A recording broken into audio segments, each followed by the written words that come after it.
Va a comenzar Jaime Velázquez con lo mismo, para que Jaime no ha intervenido, no intervino con el asambleísta Peñafiel. Jaime Velázquez, por favor, está Alberto Acosta, a quien saludamos. Arranque usted, querido amigo, aquí en el diálogo por I-99. Gracias, mi querido Eduardo, y bienvenido, el economista Alberto Acosta, con nosotros aquí en I-99 y en las redes sociales. Una persona conocida por sus criterios económicos. Alberto, ¿qué tal? Buenos días, ¿cómo nos ves? ¿Cómo nos escuchas y nos ves? Muy buenos días, les escucho muy bien, les veo también muy bien. Qué bueno. Alberto, cuéntanos un poquito. Hoy arranca ya el tema, justamente apagaron uno de los pozos en el Yasuní y eso tiene una implicación económica real. Es decir, hay menos ingresos para el Ecuador. Pero adicionalmente a eso, se habla de que las ventas en este periodo como que no están tan bien, tan buenas. Y lo tercero es la posición del Banco Central, que en un momento dado decía, se espera digamos, un crecimiento de la economía en este segundo semestre, lo cual no ha sucedido. ¿Cómo ves tú el tema? Y pues cuéntanos un poquito qué va a pasar en este Ecuador. Bueno, realmente por el lado del Yasuní TT, lo que vimos ayer es realmente lamentable que una ciudadanía, una población decida empobrecerse voluntariamente. Y no estamos hablando de que esto lo decide Estados Unidos, Noruega, Alemania, Suiza. No, estamos hablando de un país pobre como el Ecuador, en donde los niveles de pobreza son todavía elevados, más del 30% de la población está bajo la línea de la pobreza y el país decide cerrar el cuarto bloque petrolero del Ecuador. ¿Eso qué significa? Que el fisco va a dejar de recibir 1.200 millones de dólares por año, por un lado. Por otro lado, en cuanto a producción, implica que va a caer la producción petrolera y con ello las exportaciones.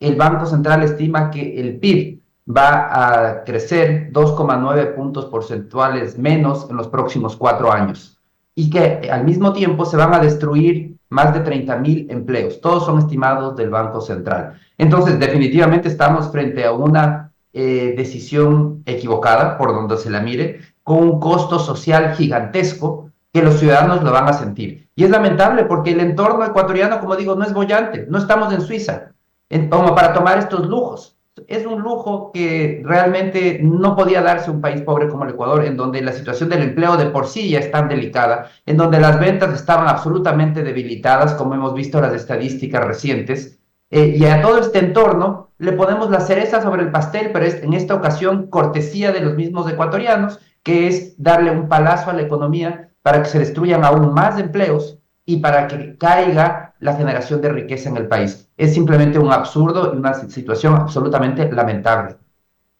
El Ecuador está lleno de absurdos, mi querido Alberto, y lamentablemente están en el sillón de Carondelet, en este caso el presidente de la República. ¿Cómo no poner a funcionar o a cerrar el pozo de Yasuní si es que te manda los mismos ecuatorianos? Es decir, aquí el problema somos los ecuatorianos, creo yo. No sé si tú estés de acuerdo conmigo.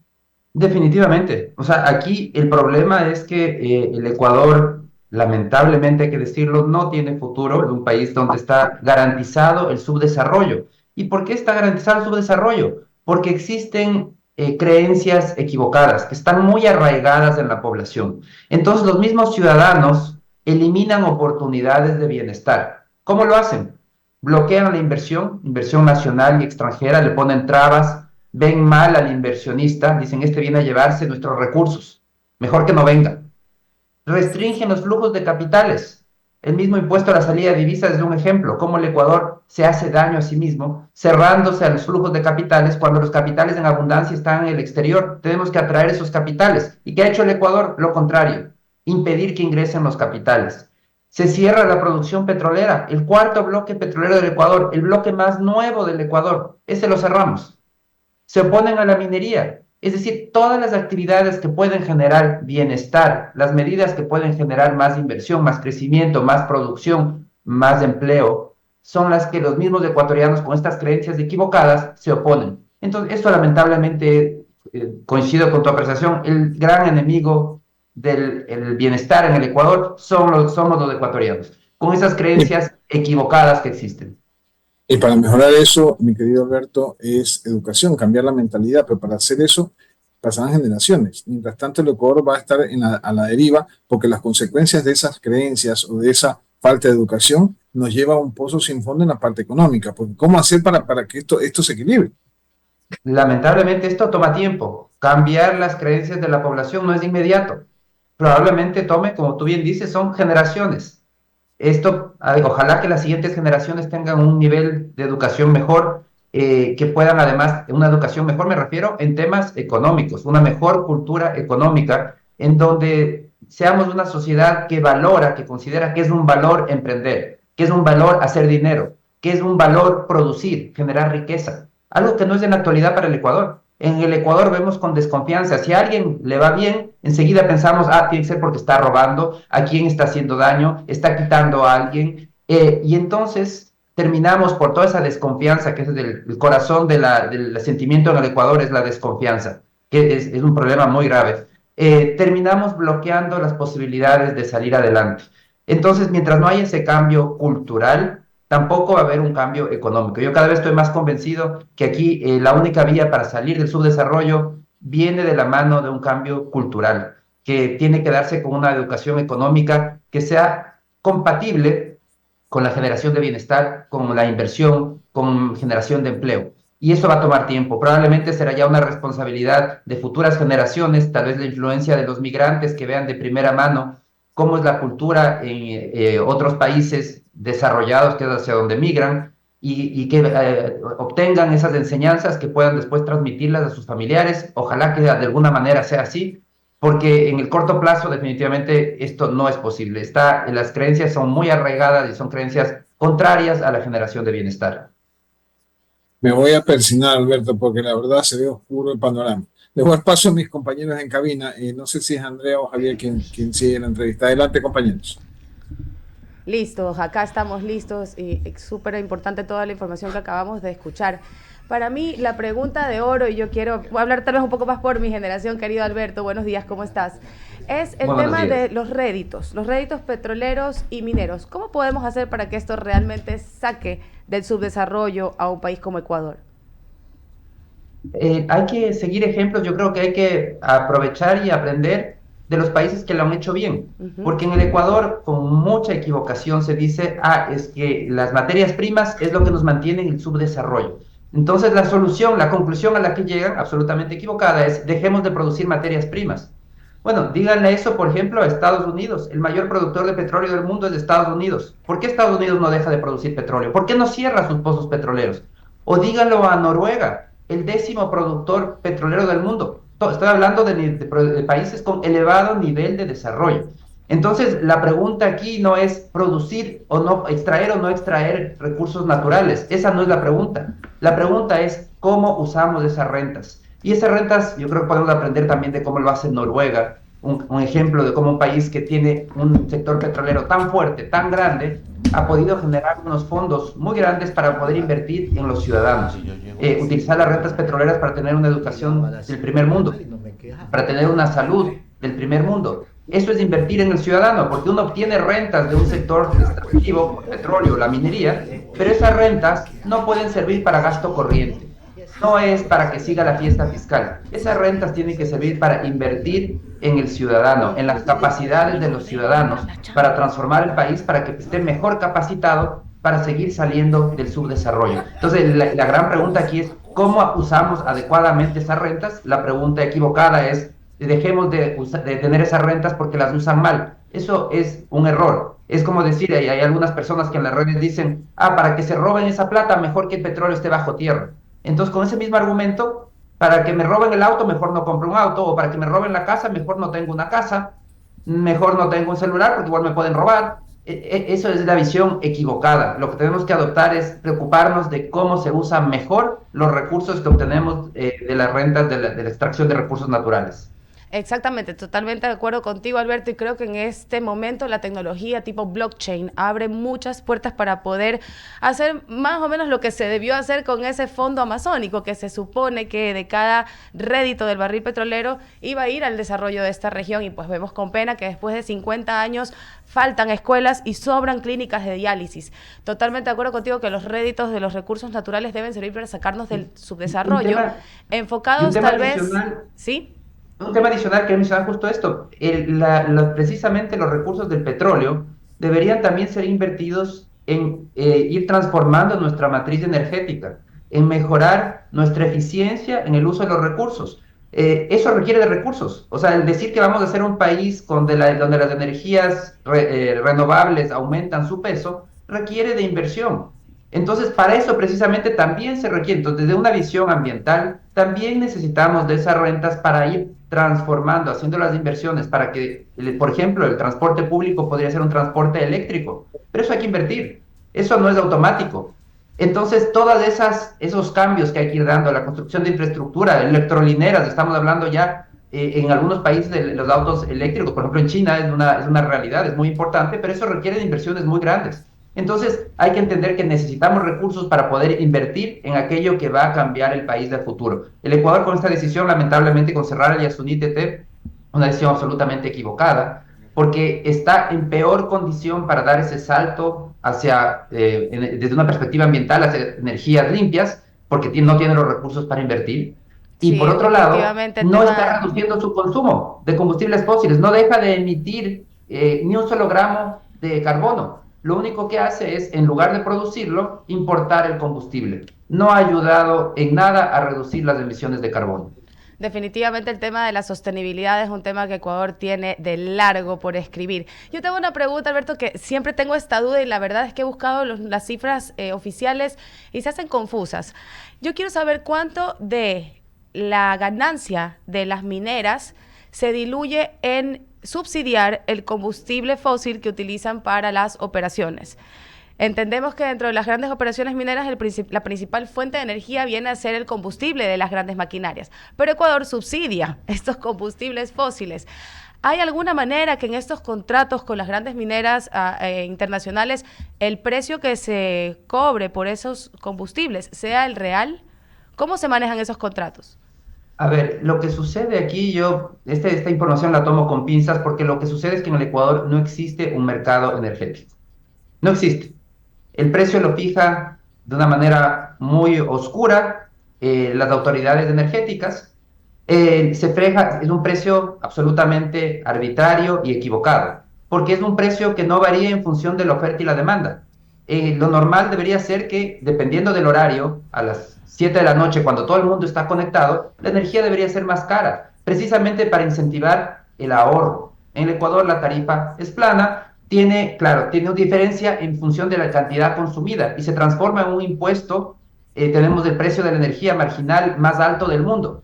En Alemania cuesta alrededor de 40 centavos de kilovatio, en el Ecuador llega a 66 centavos. O sea, no hay en el mundo otra tarifa más cara que en el Ecuador para los consumos más altos. Pero existe para el grueso de la población una tarifa extremadamente subsidiada. Y lo mismo sucede en el sector industrial. ¿Qué es lo que tiene que hacer el Ecuador? Dejar de discutir si hay subsidio o no hay subsidio. Lo que tiene que hacer es liberar los precios en el sector industrial y comercial. No fijar precios, que se fijen en el mercado. Y entonces veremos cómo cuando hay abundancia de electricidad, por ejemplo, en las épocas de lluvia y en las noches, probablemente la tarifa va a ser mucho más baja, el precio va a ser mucho más bajo porque hay muchísima electricidad.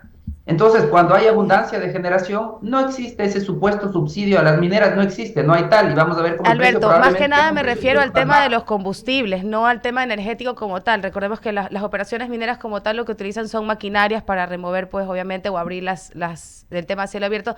Más que el tema de energía como tal, me refería a los combustibles que se utilizan en las maquinarias no sé si me expliqué mejor ahorita. Ya, no, totalmente. Porque uno de los cuestionamientos es que se dice que hay un supuesto subsidio eléctrico, lo cual no hay tal, en ciertas épocas hay, en otras no, pero eso se solucionaría muy sencillo teniendo una tarifa de mercado. Por el lado de los combustibles tenemos que seguir focalizando los subsidios. Eso tiene que continuar, el subsidio del diésel es el siguiente, siguiendo la práctica que se hizo con las gasolinas.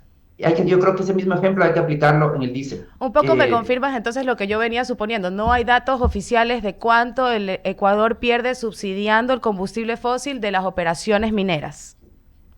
No, ese dato no existe. Es importante ese dato. Realmente tampoco creo que sea un rubro realmente importante porque el grueso está en el transporte de mercancías.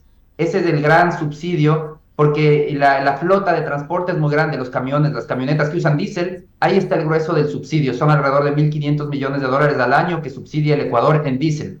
del cual ciertas actividades productivas como la minera es algo marginal, porque hay que considerar que solo tenemos 2 minas industriales, no tenemos más. El resto son minas pequeñas, minas de características mucho más De mediana pequeñas. escala. Alberto, De mediana escala. pasando un poco el tema económico micro de Ecuador, digámoslo así, ¿tú crees que hay posibilidades de que en los próximos 4 años reducir el ISD y el ICE sirva para realmente dar un poco de aire al nivel de la crisis en la que estamos en estos momentos, o serían curitas para una gran herida que no va realmente a abrir o darle aire al tema económico?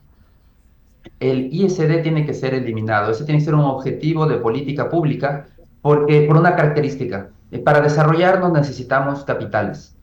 Y los capitales son escasos en cualquier país subdesarrollado como el Ecuador. En todos, no es algo específico del Ecuador, es característica de un país subdesarrollado.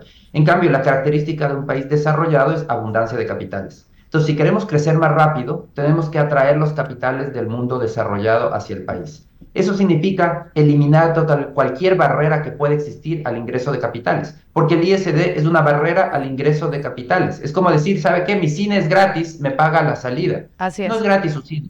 Es lo mismo. Entonces, pero claro, el tema es de aquí fiscal. Entonces, para poder eliminar el ISD, hay que compensarlo eliminando gasto inútil, gasto innecesario. Lo triste es que el gasto general, el gasto del Estado, ha seguido subiendo. El 2023, el gasto público alcanzó un récord con más de 47.000 millones de dólares, el récord histórico. Y por eso es que mientras el gasto sigue subiendo, necesariamente la contrapartida es seguir subiendo impuestos o mantener impuestos tan destructivos como es el ISD.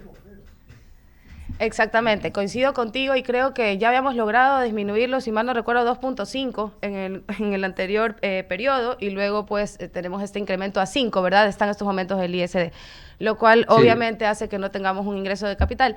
Tengo una opinión un poco polémica con el ICE, que entiendo que tienen a veces fines de prevención en salud, pero creo que mucho más eficiente sería un Ministerio de Salud que haga un trabajo en territorio de prevención que continuar subiéndole el impuesto de consumos especiales a ciertos productos que por nuestra cultura, por nuestra propia idiosincrasia, son los que a veces se mueven cuando no hay nada más que mover. ¿Qué piensas tú del impuesto de los consumos especiales? Mira, el impuesto a los consumos especiales genera rentas al Estado. Si es que hay de priorizar, y hay que priorizar, definitivamente uno dice, si es que estuviera en el mundo ideal, digo, no, eliminemos, pero hay que priorizar, y más importante es enfocarse en el impuesto a la salida de divisas, porque es el que realmente tiene un impacto. Si se elimina, tiene un mayor impacto en generación de bienestar, de eliminar una barrera al ingreso de capitales, que no es lo único, ojo, hay que hacer muchas cosas adicionales, mejorar la legislación bancaria para adoptar normas de Basilea. Tenemos que abrir los mercados de capitales, enlazarnos en las bolsas de valores con las bolsas internacionales. O sea, hay que hacer muchísimo más. No es solamente, porque algunos dicen, bajo el ISD y ya somos desarrollados. No, no es así. Es una de las medidas. No, y el tema de las leyes es uno de los principales piedras en el zapato que tiene este país para que también sea atractivo para los capitales internacionales. Definitivamente. Ahora, volviendo al tema del ICE, quería responder el ICE solo brevemente. Sí. El tema del ICE, yo creo que no es la manera. El Estado, al final del día, los ciudadanos somos y siempre debemos defender esa libertad de elegir lo que consumimos, lo que vivimos y cómo hacemos. Incluso esa libertad para equivocarnos, para hacer lo que nos hace daño. Esa es una decisión del ciudadano. ¿El Estado qué tiene que hacer? Educar, invertir en educación, para que la gente tenga toda la información y tome decisiones, así sean equivocadas, pero informadas. Entonces, sí, por concepto, el ICE yo considero que es un impuesto equivocado, porque lo que quiere hacer es direccionar el consumo de los ciudadanos, porque el Estado dice, es malo que fumes, es malo que tomes. Bueno, pero eso no significa que tiene que forzarme a hacer lo uno o lo otro. Una cosa es que quiera educar a la población, que la gente conozca los problemas que tienen esas actividades, sobre todo si se los hacen en exceso, pero al final del día la decisión es de los ciudadanos. Entonces yo sí creo que en un mundo ideal el ICE no tiene ningún sentido, igual que dice es malo que consumas cosas de lujo, o te voy a recargar porque esto es algo de lujo.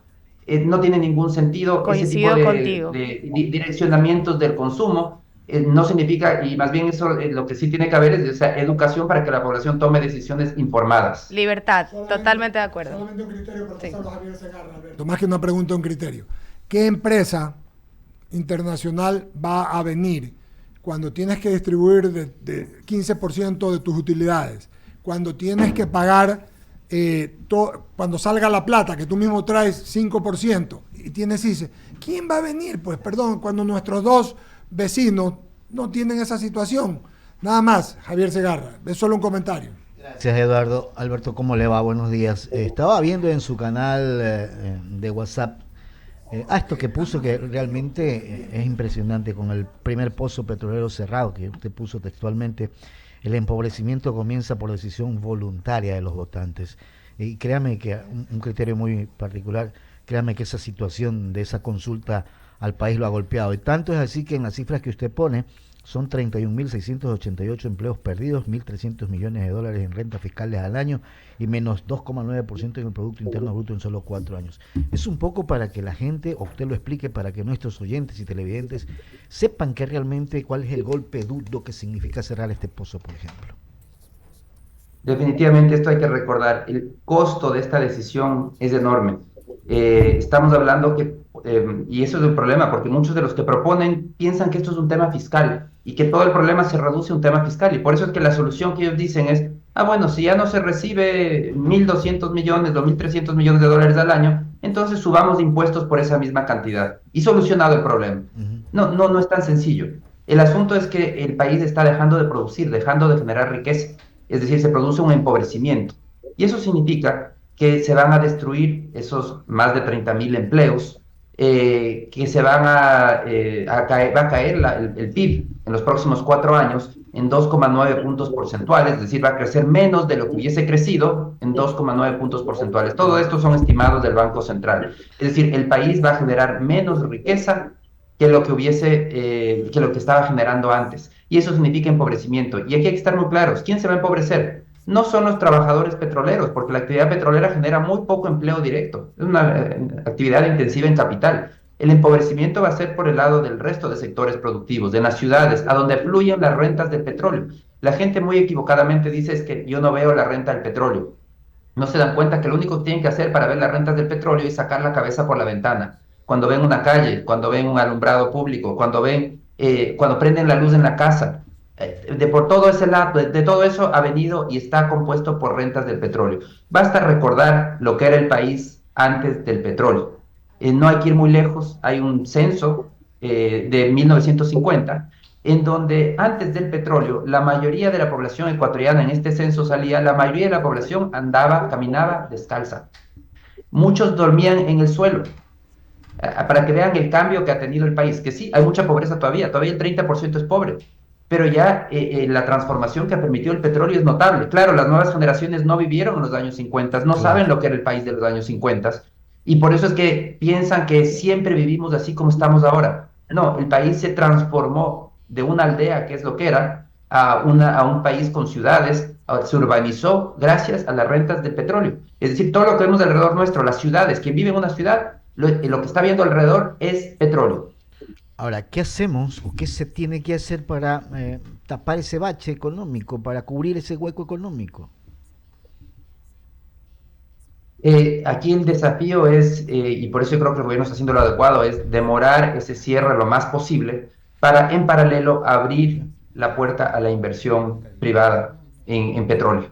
El país tiene que hacer un gran boom petrolero nuevamente, abriendo la puerta a la inversión privada, porque lamentablemente esto es lo que sucede con todos los sectores estratégicos, son monopolios estatales que limitan la inversión privada y mantienen detenidos en electricidad, en petróleo, en minería. Entonces lo que hay que hacer es abrir la puerta a esas inversiones privadas, esa excepcionalidad que existe en la Constitución, para que el país pueda maximizar la generación de rentas en todas las áreas. Y cuando estoy hablando de los sectores estratégicos, porque son los que el Estado puede intervenir, pero en paralelo hay que impulsar todo el resto de actividades, hay que abandonar esa visión excluyente, decir, es o lo uno o lo otro. No, en generación de bienestar es todo a la vez, y discutir adecuadamente cómo usamos esas rentas de los recursos naturales, aprendiendo de los ejemplos de éxito. Noruega, por ejemplo, lo ha usado muy bien. ¿Cómo usamos esas rentas? Lo mismo tiene que hacer el país, si somos capaces de hacerlo.